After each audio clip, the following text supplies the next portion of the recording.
When my appendix bursts, my parents, my brother, and even my fiancé are all too busy celebrating my sister's birthday. I'm outside the operating room, frantically calling every family member I can think of to sign the consent form, but every call is either ignored or hung up on. After hanging up on me, my fiancé, Joel Graham, texts back. Sophie, stop being dramatic. It's Yvette's 18th birthday today. Whatever it is can wait until after the party. I quietly set my phone down and sign the consent form myself. It's the 99th time they've chosen Yvette Norton, my sister, over me. This time, I choose not to care. I'll stop letting their favoritism hurt me. Instead, I'll do everything they ask of me without complaint. They'll all think I finally learned to be obedient, and they'll never realize that I'm preparing to leave them for good. I stayed in the hospital for 3 days, and for those 3 days, my phone stayed silent. I didn't receive a single call from my family. I didn't call anyone either. I didn't scroll through their Instagram feeds like I used to, trying to keep up with every little update in their lives.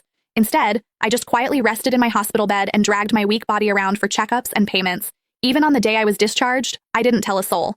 I simply packed my own things, endured the pain in my abdomen, and slowly made my way home. When I pushed the door open, the laughter inside the house abruptly stopped. Everyone was gathered in the living room. My fiancé, Joel, was sitting beside Yvette with his arm casually draped around her shoulders. The moment he saw me, he pulled his hand back and gave me an awkward smile. Soph, you're back? Where have you been these past few days? My brother, Joshua Norton, let out a cold snort. Where else would she have gone to? She just didn't want to show up to Yvette's birthday party. She always has to ruin things for her since she can't stand seeing Vivi happy. I didn't say a word. I just headed straight for my room. Joshua seemed surprised that I didn't argue with him.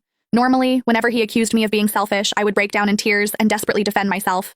But this time, I'd kept quiet. My mom rushed over to me with a glass of juice. Sophia, we were so busy with Vivi's birthday the other day that we missed your calls. Don't be mad at us, okay? She placed a glass of mango juice in my hand. Although my heart had long since stopped expecting anything, it still ached faintly. I was allergic to mangoes, but Yvette loved them. There was always mango-flavored food and drinks in the house because of that. But no matter how many times I reminded them, no one ever remembered that I couldn't have mangoes. I handed the glass back to Mom and quietly stepped back. I'm not mad, I'll just go to my room. Just as I turned around, a loud noise came from the living room. Dad abruptly stood up and slammed his hand on the table. He screamed, "Why have you been walking around with that sour face ever since you came in? Your mother already apologized and even gave you your favorite drink. What's with that attitude? It looks like we've spoiled you too much." My heart twisted, and even breathing hurt. Tears blurred my vision, but I still lifted the glass from Mom's hand and drank it all in one go. I then gently set the empty glass down and wiped away my tears. I calmly looked at Dad. Yvette's the one who likes mangoes. I'm allergic to them, but it doesn't matter. I already drank it all. Can I go to my room now? Sophia, why didn't you say something earlier if you were allergic to it?